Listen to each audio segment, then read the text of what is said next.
Hello everybody and welcome back to my channel. My name is Gittemary and today I am going to share with you some more advanced sustainability tips and actions that you can share with your school, your workplace, your apartment building, generally any space that is not your own home, and I hope this will be helpful. But before we get started, this video is sponsored. This video is sponsored by Skillshare. And if you don't know Skillshare at this point, it's an online learning community with thousands of different courses. I have been partnering up with Skillshare throughout the entirety of 2021, which is really amazing. And it's so cool to see all the amazing courses on there. Specifically for this video, what I want to talk about and a course I want to highlight is this course about artistic productivity. The course is Productivity for Artists, Organizing Yourself for Success. And the reason why I want to highlight this specifically is because when you feel like you're succeeding, when you feel like you're productive, that's when you develop the excess energy to do something and to start petitions or to start the conversation about more sustainability at your workspace or at home or at your school. Anyway, thank you so much to Skillshare for sponsoring this video. I've left the link down below and the first 1,000 people to click it will get a free trial of Skillshare Premium. Now let's get into the video. Usually I talk about zero waste and sustainability from the point of view of what a consumer can do now. Very practical things that we can start to apply in our everyday lives to reduce our impact.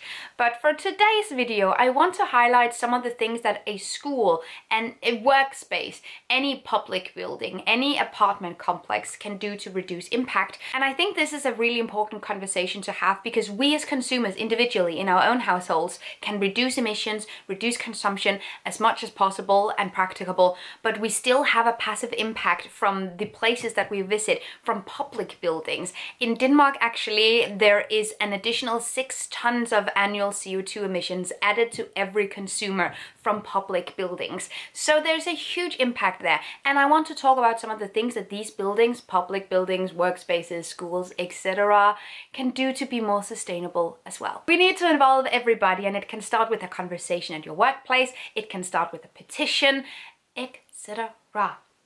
First point of action.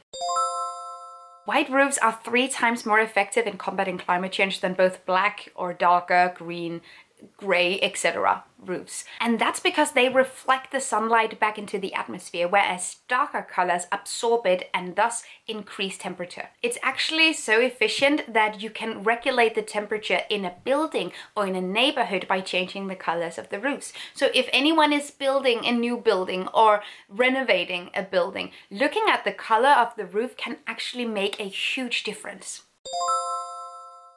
Anyway, now that we're talking about roofs, rooftop gardens, especially in very urban areas where there aren't a lot of greenery around, making a rooftop garden is such a cool idea, both for the air quality, also for the quality of people. You can also start to produce vegetables there. There's just so many cool things about it. And an office building can have a rooftop garden and then rent out specific small spaces of greenery to consumers, to people in the neighborhood, to anyone who wants to learn more about growing their own food. They can both rent it out to schools or to private individuals. Urban gardening is where it's at because the cities aren't going away, so we need to find ways to bring nature, to bring the greens into the city. Now, also kind of in thread with what we're talking about, but local composting. Your office building, your school, etc. can start sorting trash and start sorting compost and team up with local composting initiatives to use that compost for something. You can team up with local gardening businesses as well as urban gardening initiatives to use this composting for something super sustainable, rather than both using synthetic fertilizers or buying compost elsewhere.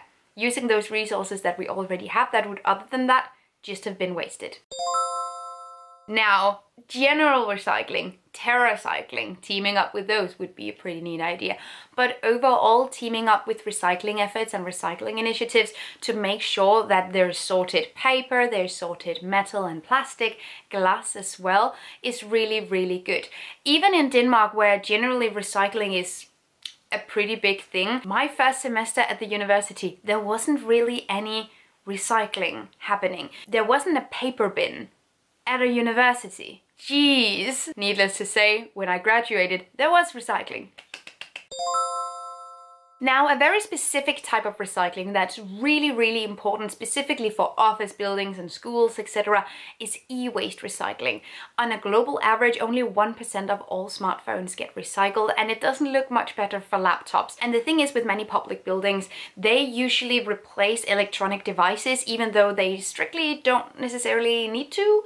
And usually they just end up being thrown in the bin. There are many examples of both companies and NGOs that actually repurpose or recycle these electronic devices that would otherwise just have been discarded. And if these things work, you can also donate them to people who might need them instead of throwing them away. And this mentality doesn't only include electronics. General furniture could be repurposed, recycled, donated, sold. Recently, I walked past an office building that was being renovated inside, and you could see on the street, like in the parking lot in front, they had just ripped everything out. Chairs, tables, desks, laptops, kitchens, everything. And a lot of this stuff looked pretty decent, looked pretty nice, and not at all broken. I mean, a lot of it was broken now because it was being tossed from the 3rd floor. You know, but all of this stuff could have been donated or sold. How cool could it be if an office building, when it was being renovated, had a little flea market happening where you could come and you could grab some of the old discarded furniture? That'd be really cool. Now, this is more related to the people who work in the office or who work at the school or attend the school. But carpooling, generally using more sustainable transportation, is definitely also something that should be encouraged, not only between consumers, but also directly from the school or from the workspace. Because 4 people driving in 1 car is significantly more sustainable than 4 people driving in 4 cars. And of course, public transportation. A way for a business to encourage more sustainable transportation behavior from their workers, consumers, is also by supporting those decisions, by making discounts with local transportation opportunities. At a workplace or at a school, there's usually a cantina or a cafeteria. And a great way to be more sustainable in that regard is by having plant-based options to choose from. This is something that still needs a lot of work, and in Denmark we're talking a lot about this stuff, and a lot of people are very enraged that someone would dare to suggest such a thing. It's not necessarily realistic to expect that all of the population will go vegan overnight, but simply normalizing choosing a plant-based option is a really good idea, and that can help the planet so much. Simply by cutting meat out of your diet, you can reduce your own personal carbon footprint with up to 50%. There's that. Also, when we talk about cantina, cafeteria options, having reusable cutlery and plates rather than disposable ones. Another example from my university days, where when I started uni, there was plastic plates and plastic cutlery. And over these 5 years that I went there, I became known to the people who worked at the cafeteria as that girl who brings her own plate and who brings her own fork to school. They were really friendly and nice, and they asked about it, we started chatting about it, and over time, while I was there, they completely phased out the plastic disposables and opted for reusable alternatives instead, which they did have at the cafeteria, and they also had an industrial dishwasher. They just didn't really use it on an everyday basis for this stuff specifically. But that all changed, and that's really cool. My point being that it actually helps talking and having a conversation and engaging with people about these issues. You can actually change a whole lot. Now, the next point is related to paper. We did talk a little bit about this as well. So of course I have to mention digital copies rather than physical paper copies. And this is especially true when it comes to those super big printed out copies of reports that no one really reads all of anyway. Just in my own experience, I cannot count the amount of times I've been handed just like this much paper, a report, just anything of the sort. And the thing is, it's so much easier to look at these things online or on your laptop in general, because then you can use keywords and search for those keywords and find the paragraphs that are actually important to your topic. Just, it's so much easier than having to print them out. So rather than having to print out 1.5 rainforests worth of paper,